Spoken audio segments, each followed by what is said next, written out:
Hey guys, this is Cruise Roy.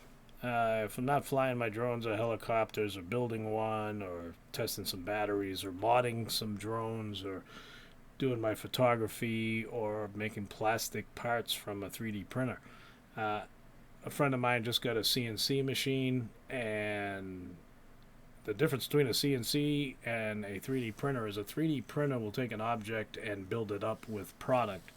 A CNC machine will take product and carve away from it until you're left with a part.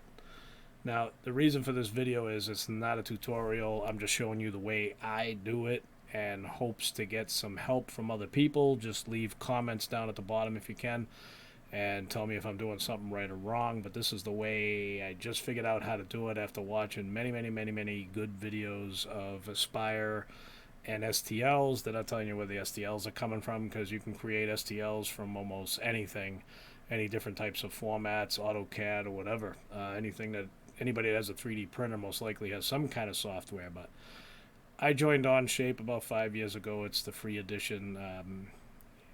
It works well. I guess I have everything. It works good for me for what I do. I just do simple designs. But my friend is doing a jewelry box, and let me click on this lid. Um, so he created a drawing of a lid that's going. He's got the box built already, and it's got inlays in it and all that fancy stuff. He could easily make this cover all by hand. I mean, if you look at it, he could do it in a wood shop, but can we let the CNC machine do it? He picked up a Shapeco 3, and it's supposed to be able to do 2D, but also if you do a two-sided drawing, it can do 3D. The whole problem with that is the software they give you for free doesn't really allow two-sided machining. And these machines can work with wood, aluminum, steel, whatever. Whatever you buy the bits for, you can. Anything's possible. But anyways, let's get into this. With Onshape, he sent me. I'll show you the front view. Make it smaller. I'll click on sketch here, and he gave me all these dimensions. I worked with all these dimensions to create this lid. We can put it back in the ISO view. I extruded it to the right length, and this is what you get. So visually, in a drawing, it's a 3D drawing. It looks perfect. That's what it's supposed to be. But how do we get it over to Aspire with Vectrex?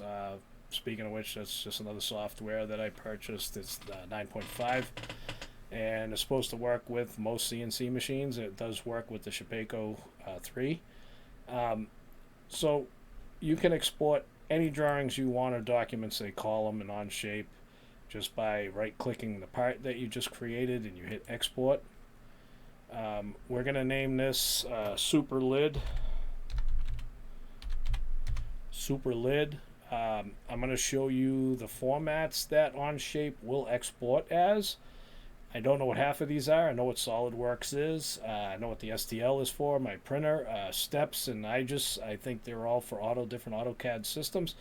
But a lot of these don't work with Aspire, but STL will supposedly just be fine.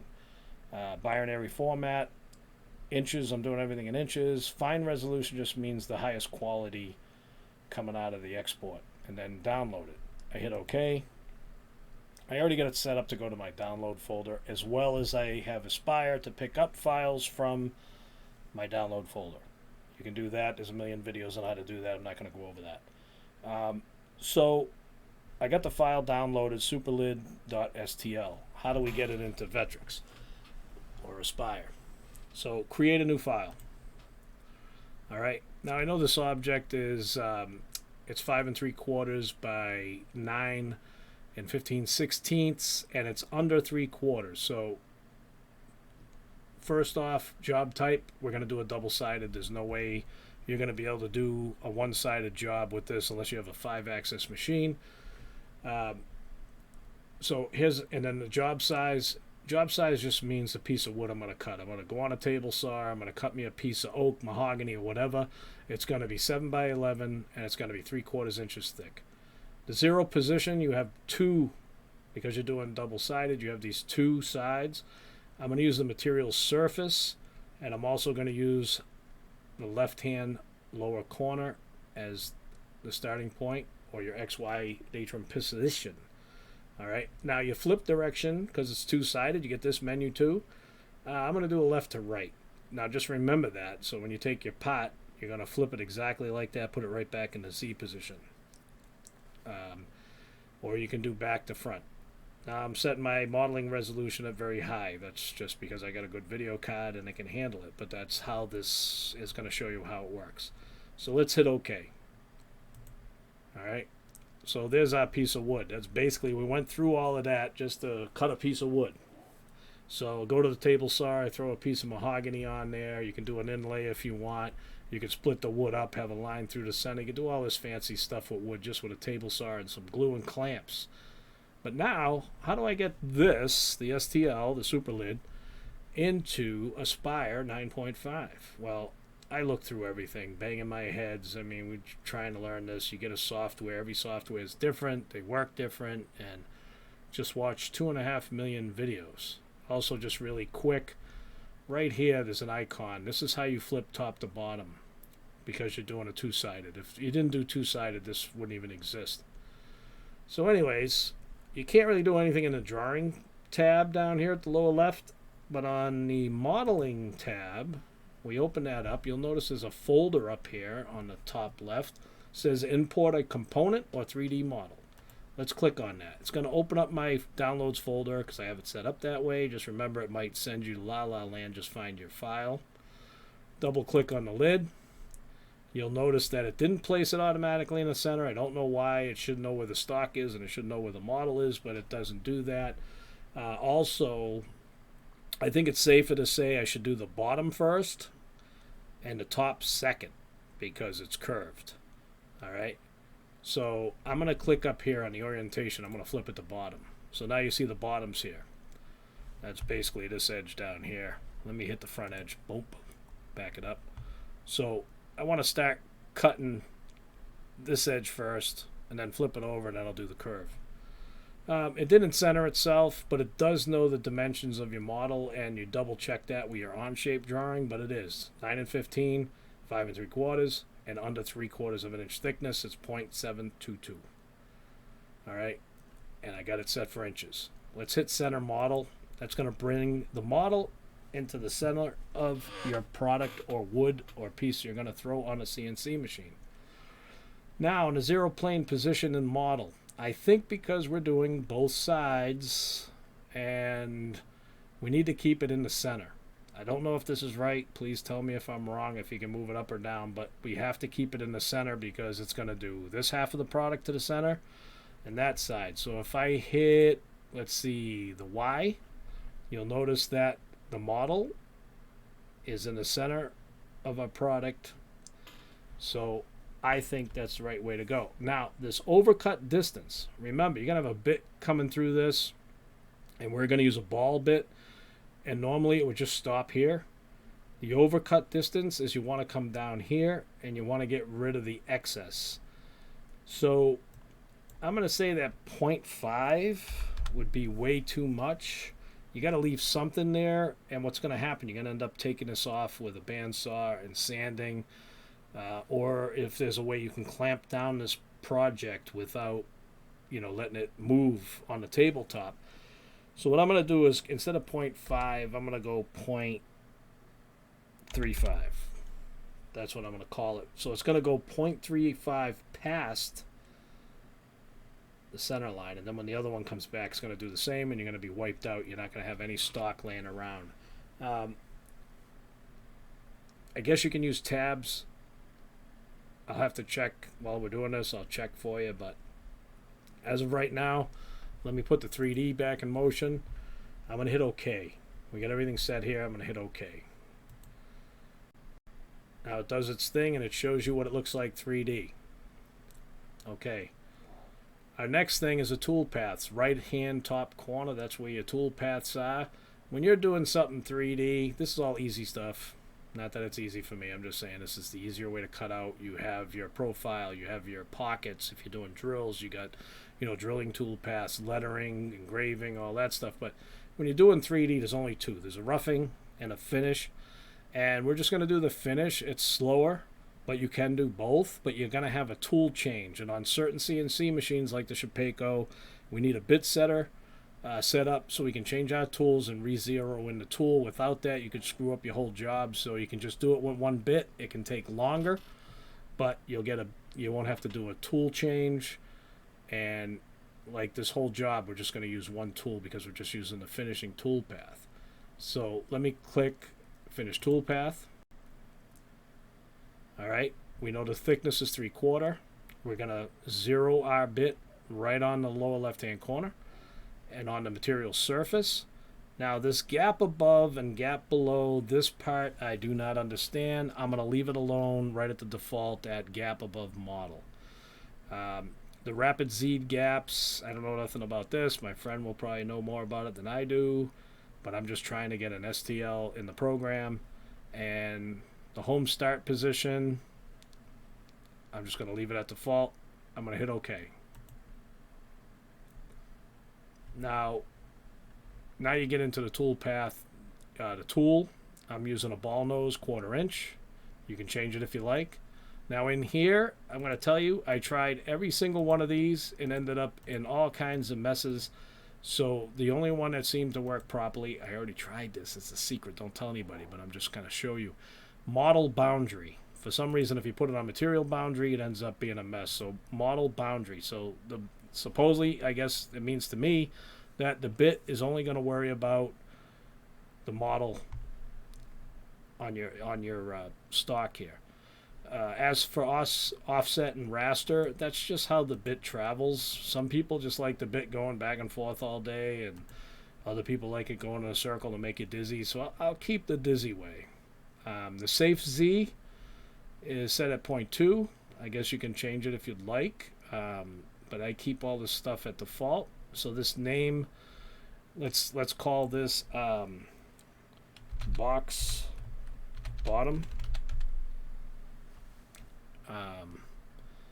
We'll call it box bottom, and we got to call it 3D in the front. We'll give it the 3D box bottom. So now hit calculate. All right. We're lucky because it actually picked up the vectors on its own, or it didn't. So we're going to see what happens here. Sometimes you have to select the vector. I will show you on the other side how to select your vector just in case. Just in case this don't work. Let me drag out the toolpath again. I'm going to set the speed at like 3/4 because this thing flies because of my graphics card. And we're just going to do a preview. Now, as long as you see the preview go well with no errors and the bit doesn't snap in half, you did a good job. All right. So, okay, that worked well. So that's your toolpath for 3D box bottom. All right. So I'm going to close this, unpin that. This is where the flip button comes in. Let's flip the object over. And this time I'm going to manually show you how to find the vectors if the machine don't find it. We're going to go to the modeling tab here, lower left. We're going to click on super lid. It highlights your model. We're going to hit this button right here. It says create vector boundary around selected components. So click. Didn't look like it did anything, but if you go into the 2D view, you're going to see this darker line is actually surrounding your model. So let's go back to 3D. Well, we'll keep it on 2D. So now you're going to do the toolpath again. We go to toolpath. We're going to select the finish again. And we're going to call this 3D box top. Sounds funny, like a card. So again, the same, it stayed default from the last one we did. So the other side. So ball nose 1/4 inch, model boundary, climb, offset. This stuff I kept at default. And let's do a calculate. And if it does not calculate, you can highlight the object, but it will come up with an error. But if it found it, just be happy it found it. If it doesn't find it, there's what it is a left to right highlight, and it'll turn the object pink. So here we go. There's the other. This is the top now, the curve. So I still have this set. I am going to hit preview, and we're going to watch it in action. Make sure there's no errors. That's what's nice about Aspire. It's going to show you a simulation with no problems. And voila. But see what I was talking about with the offset. See this material? The bit's only going to go as far as it can cut. So the ball bit's going to spiral on it. It's going to go so far it might screw up. But if you got a tapered ball bit, it's going to actually go down as much as it can and will clean that edge off. But if you don't, you can actually do an outline cut as a third tool path, but you got to change the tool bit again, and that would cut it out. But now that we got all the tool paths in and everything, what we can do is reset tool path, right, the preview. And what you do, because you're doing two-sided, this menu gets added, preview all sides. So I'm going to slow it down a little more. So preview all sides, click play, and let's watch it in action. So like I said, on the CNC machine, I'm going to, if I save the files, it's going to be the bottom first and then the top. I'm just seeing in this preview what happens. So now it's carving the top.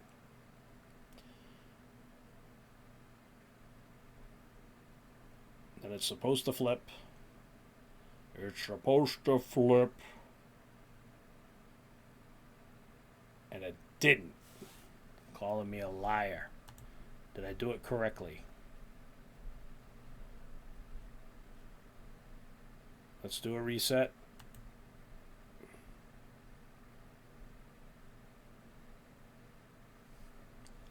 Preview all sides.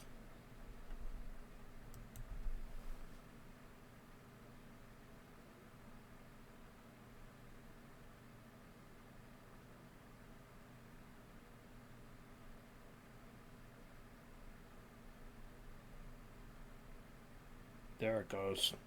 I probably hit the wrong button, folks, but there it goes. It's showing you it flipped it. Started from the center again. And now at the final edge, it's going to clean off all the product in your stock. So that's where the trick's going to be, is clamping this object down, you know, so it stays on there.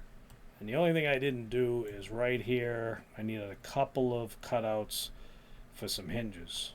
But I didn't calculate that in. I figured with a chisel, it's possible. So this is what we got. Let me put it on the X. It's going to flip me around. The Y. What I want to do is flip it completely around so you can see that his Onshape and his Aspire went from drawing STL to a wood object. Let's hit the Z. Beautiful piece of wood. And please leave comments if I did something wrong before we try this or attempt this job. At least we'll know we did something right. But this is how I put it all together from multiple videos. Thanks to all you guys doing CNC videos. It's very helpful. And I have too many names to name off, but I thank them all, and this is how I came up with it. Let me know if I'm doing it correctly. And this is Cruz Roy, and I'm out of here.